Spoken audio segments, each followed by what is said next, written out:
Fletcher Rhoden, and this is Quotes and Quips. Today, words of wisdom from Sun Tzu.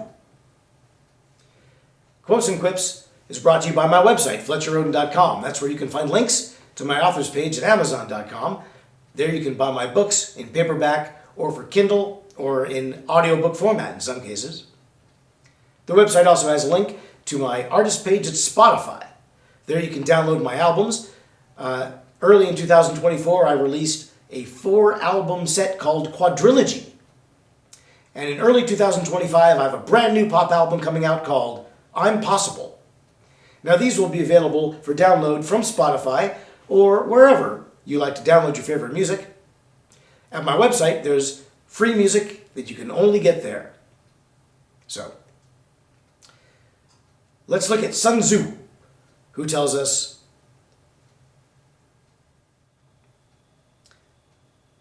if a battle cannot be won, do not fight it. If a battle cannot be won, do not fight it. Well, okay, some background for those of you who don't know who Sun Tzu was. He was a Chinese warlord around the 13th century. Wrote a book called The Art of War, which is widely regarded by generations to follow as one of the great manuals of wartime strategy. It's compared often to Machiavelli's The Prince, famous for the quote, "It is better to be feared than loved." But Sun Tzu is more about strategy and it tends to draw comparisons between geographical and seasonal factors as they relate to political factors. So it sort of turns politics into geography. The Art of War, it's called. So this is a very widely read among philosophers, among football coaches, teachers, philosophy teachers, of course, history teachers, naturally, lawyers, debaters, judges, widely read in the military, naturally, generals. Anybody who gets to a high enough rank reads The Art of War. And a lot of the strategies that are used in The Art of War are still used today and have been used famously. For example, it was Sun Tzu who said, never attack uphill. Always attack downhill. It was Sun Tzu who said, always attack in the morning with the sun at your back.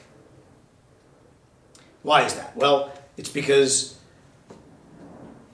the enemy has to look into the sun and it blinds them and it gives you the advantage. Whereas if the sun is behind you, you have no visual obstruction at all. In World War I, the Germans adopted this attack philosophy by always flying downward at their opponent, always with the sun to their back. This is early in aviation history, so even flying was a novel thing, but the strategy was time-tested. Always attack in the morning from downhill with the sun at your back. And the Western forces came to use the phrase, I'm sorry if this is offensive in the modern era, but this is the phrase they used during the Great War, the First World War. Beware the Hun in the sun. Because they knew that the Germans, who were called Huns, had adopted this strategy from Sun Tzu. And in fact, Sun Tzu is inspired by Abraham from the Old Testament. So he didn't always invent these things, but he certainly was instrumental in handing them down. The first rule of The Art of War is war is crucial to the success of the state. And that's a paraphrase. But that is the first thing he says, is that the practice of war is crucial to the survival of the state. But then he goes on basically to say the best way to fight a war is to not fight one. You know, he's very strategic, Sun Tzu. And he says, for example, things like, the successful general is the general who always holds the high ground.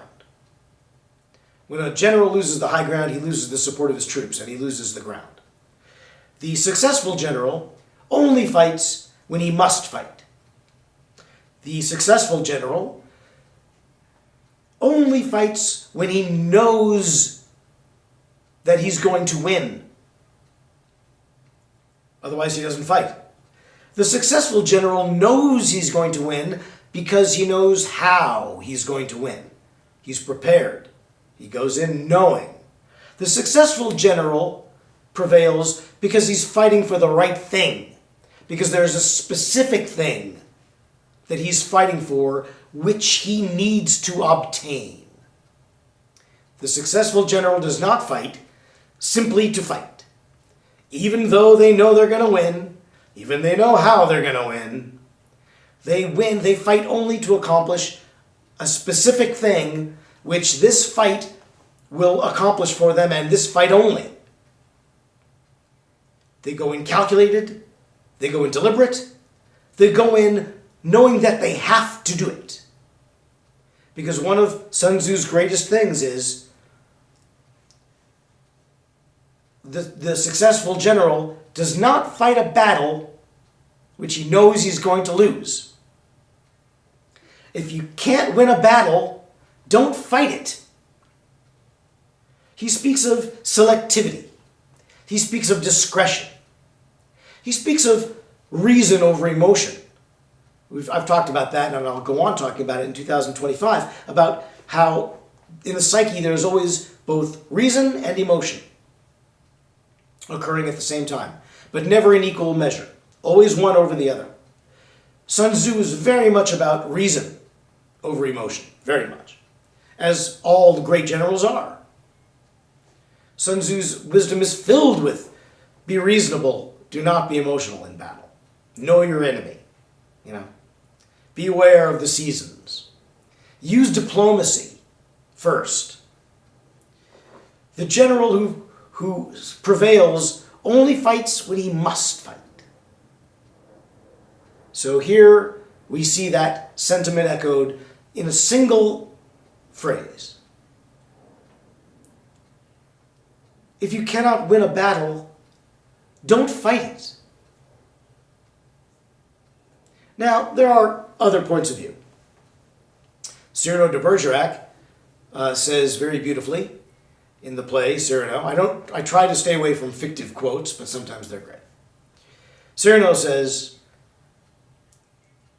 a man does not always fight merely to win. Sometimes it is better to fight in vain. Now, of course, what he means here, this considering the character who is fighting a losing battle to win the heart of a woman he felt he could never conquer, to use his own terminology.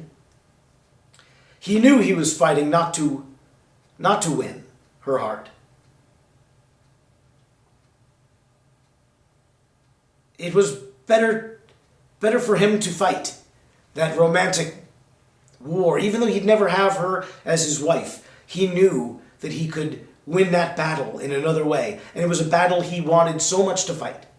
Hers was a heart he wanted so much to conquer, even if he could never have it. It was the winning of it.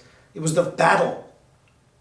When he says to Christian, will you do this? Will you? And Christian says, does it mean so much to you?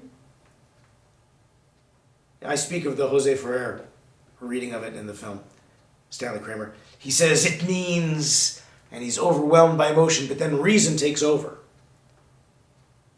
And he says, it means a challenge to a playwright. Come, shall we win her together? Between the two of us, the ultimate romantic hero. So he sets off on what appears to be a matchmaking scheme, but which is in fact a kind of journey of personal redemption for Cyrano. Even though he knows it's a fight he will never win, It's unfortunate because it was a fight he could have won at one time, but he did not. His sense of honor and pride prevented him. And vanity, too. But to bring it back to Sun Tzu, Sun Tzu would say, don't fight if you're not going to win. But also, Sun Tzu was a real person and not a romantic hero in a romantic play. As much as I adore Cyrano and have used him, in fact, here on Quotes and Quips, I have to say Sun Tzu carries the day. Why engage in a battle you cannot win? Now, some others would say, well, the noble, is that fixed-minded? To say, well, if you can't win, don't fight? If you're sure to lose, what point in winning? Isn't that the fixed mindset? Isn't the growth mindset to say, well, you might lose a few battles, but you might still win the war?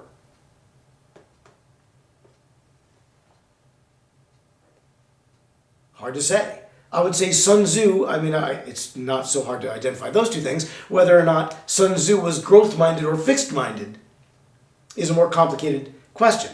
I believe he was willing to lose a battle in order to win a war, but only if that was his strategy. His principal strategy was to preserve his resources. And that not only meant his numbers in troops, but their loyalty, their adherence to his command, their confidence in his leadership.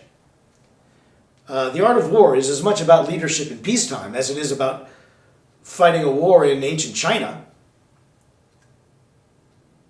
The art of war should be read by every business manager, everyone who works in business.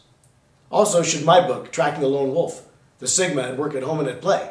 That's also about personal management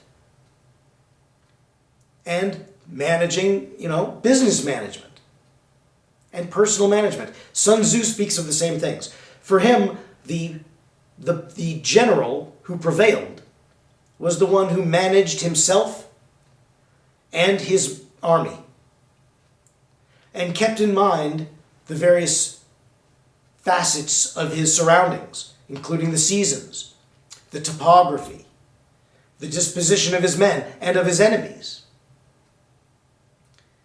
It was a very practical, all-encompassing sort of holistic view, not only of life during war in the ancient times, but of life now, either in the home, or in the office, or in the bowling alley, at work, at home, at play.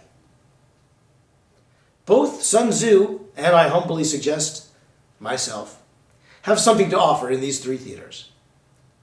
For Sun Tzu, it's this: if you can't win a battle, do not fight it. Well, that gives us something to think about.